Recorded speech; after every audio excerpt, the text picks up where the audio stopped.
Hello students, good morning. तो आज हम जो आपकी तीसरी कविता है उसका जो दूसरा भाग है कवित, जो कि देव द्वारा रचित है, वो आरंभ कर रहे हैं। तो इससे पिछली कविता थी, उसमें श्री कृष्ण के जो रूप सौंदर्य का चित्रण किया गया था। और इस कविता में जो बसंत ऋतु होती है उसका क्या है, बहुत ही सुंदर चित्रण किया गया है। यानी बसंत को इन पंक्तियों में बालक के रूप में चित्रित करके प्रकृति के साथ उसका संबंध दर्शाया गया है। इसका शब्दार्थ थोड़ा सा मुश्किल है, तो उससे पहले शब्दार्थ देखिए आप इसका। डार दुरुम पलना बिछोना नव पल्लव के सुमन जिंगूला सोहे तन छवि बारिती। डार दुरुम होते हैं पेड़ की छाल, पलना अर्थात जिसमें झूला कह सकते हैं, बिछोना होता है बिस्तर, नव पल्लव यानी नए पत्तों से युक्त, सुमन फूल, जिंगोला होता है वस्त्र, फूलों से बना वस्त्र, सोहे सुशोभित होता है या सुंदर लगता है, तन शरीर पर, छवि बारिदे यानी सुंदरता, अधिक सुंदरता प्रदान करता है। तो इन दो लाइनों में जो कवि का क्या कहना चाहते हैं भी, जो बसंत रूपी बालक है उसके लिए जो डार द्रुम यानी जो पेड़ की जो डालें हैं वो क्या है, पलना बन गई हैं। बिछोना नव पल्लव की, और जो उसके लिए नए जो पत्ते हैं वो क्या हैं, बिछोना बन गए हैं। अर्थात यहाँ प्रमुख रूप से कवि का कहने का भाव है कि बालक के जो सोने की यानी सोने का या नींद लेने का क्या है भी पूर्ण रूप से प्रबंध हो गया है। सुमन जिंगोला सोहे, और उसके फूलों से जो बने हुए जो ढीले ढाले वस्त्र हैं वो क्या है, बहुत ही सुंदर सुशोभित हो रहे हैं। तन छवि बारिदे यानी उसके शरीर पर वो जो पुष्पों का जो वस्त्र है वो क्या है, बहुत ही सुंदर लग रहा है। पवन जुलावे केकी कीर बतरावे देव, कोकिल हलावे हुलसावे करतारी दे। पवन झुलावे यानी जो पवन है, जो वायु है, वो उसको झुला रही है। केकी मोर, कीर तोता, बतरावे बतरा रहे हैं देव, कोकिल कोकिल कोयल, हलावे हलावे का अर्थ होती है, हलावे का अर्थ होता है भी उसे अर्थात उसे प्रसन्नचित करती है। कर तारी दे ताली बजाते हुए। तो इन दो लाइनों की जो व्याख्या है वो देखिए यहाँ। तो कवि क्या कह रहे हैं भी, उस समय भी बसंत ऋतु है, तो जिसके कारण जो बसंत ऋतु बालक है उसके लिए क्या है भी, उसके झूले को जो मंद मंद गति से चलने वाली जो हवा है वो उसको झुला रही है। बसंत रूपी बालक को क्या है भी, जो मंद मंद गति से जो वायु चल रही है वो उसको झुला रही है।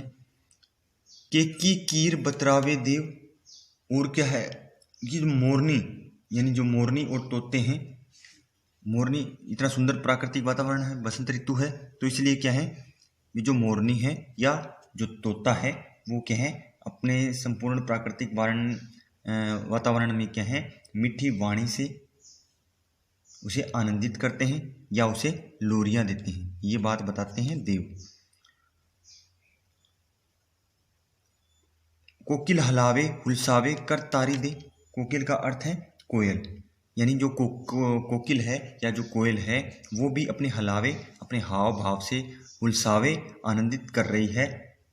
यानी जो संपूर्ण प्राकृतिक वातावरण है उसमें उस बच्चे को क्या है, वह अपनी मीठी वाणी से आनंदित कर रही है या उसी मीठी वाणी से ताली बजाकर बच्चे को बहला रही है। कर तारी दे बहला रही है अपनी ताली के माध्यम से। आगे वो क्या कहते हैं, पूरित पराग सो उतारे करे राई नोन, कंजकली नायिका लतान सिर तारी दे। कंजकली नायिका, यहाँ क्या है, कंजकली नायिका अर्थात कमल की जो कली होती है उसके समान जो नायिका होती है। तो यहाँ क्या है, रूपक अलंकार का प्रयोग है। पूरित पराग, पूरित का अर्थ होता है भरा हुआ, पराग का अर्थ होता है फूलों के जो सुगंधित कण हैं। शो उतारे उतार रही हैं, करे राइनोन, राइनोन यानी एक तरह का एक राई नामक नमक होता है, जिसे क्या है भी जो बच्चे के सिर के चारों ओर घुमाकर आग में जो जलाने की प्रक्रिया होती है बच्चे की नज़र उतारने के लिए, उसके लिए प्रयोग किया गया है। आगे कहते हैं वो कंजकली यानी कमल की कली के समान जो नायिका है, लतान सिर सारी दे, यानी लताओं के समान लताओं की सिर सारी दे। तो इन दो पंक्तियों में जो कवि हैं वो क्या कहते हैं, इसमें जो कवि है वो कहते हैं बिकंज कली, यानी कमल की कली रूपी जो नायिका है वो क्या है, अपने सौंदर्य से, अपनी सुंदरता से, अपने पूर्ण सौंदर्य के रस से सनी हुई है। क्यों? क्योंकि बसंत ऋतु के आगमन के बाद क्या है, जो कमल के जो फूल हैं वो सुंदर रूप से खिलते हुए दिखाई देते हैं। तो इसलिए जो कमल रूपी जो नायिका है वो अपने पूर्ण सौंदर्य के रस से सनी हुई है। और वो क्या है, और वो रस से सनी हुई लताओं की क्या है, लताओं को सिर पर धारण करके उस बच्चे की राई नामक नमक से उस पर जो आपत्तियां हैं या उस पर जो नजर लगी हुई है उसको क्या है, उतारने का प्रयास करती हैं। मदन महीप यानी कामदेव रूपी राजा, तो यहां भी क्या है, रूपक अलंकार है। मदन महीप जू को बालक बसंत ताही, प्राते ही जगावत गुलाब चटकारी दे। मदन का अर्थ है कामदेव, महीप का अर्थ है राजा, प्राते ही यानी सुबह, जगावत जगाती है, गुलाब चटकारी, चटकारी का अर्थ है चुटकी।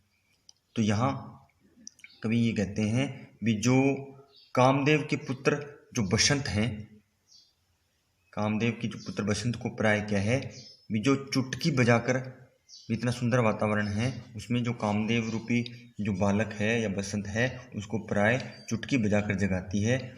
और जैसे क्या है, किस प्रकार जगाती है, जैसे माँ अपने बच्चे को जगाती है, उसी प्रकार जो बसंत रूपी बालक को क्या है, वो बड़े ध्यान से चुटकी बजाकर उसे जगाने का प्रयास कर रही है।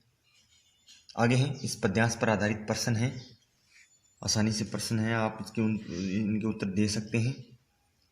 कवि एवं कविता का नाम, प्रस्तुत पद्यांश का काव्यांश का आपका प्रसंग लिखना है। प्रसंग मैंने आपको जब पहले जो करवाया था उसमें आपको बताया था, जिससे का पहला भाग करवाया था। इस पद में किस ऋतु का वर्णन किस रूप में किया गया है? कवि ने किन किन पक्षियों को किस रूप में वर्णन किया है? तो तोता का वर्णन किया है, मोर का वर्णन किया है। कमल की कली रूपी नायिका बालक की नजर क्यों उतार रही है?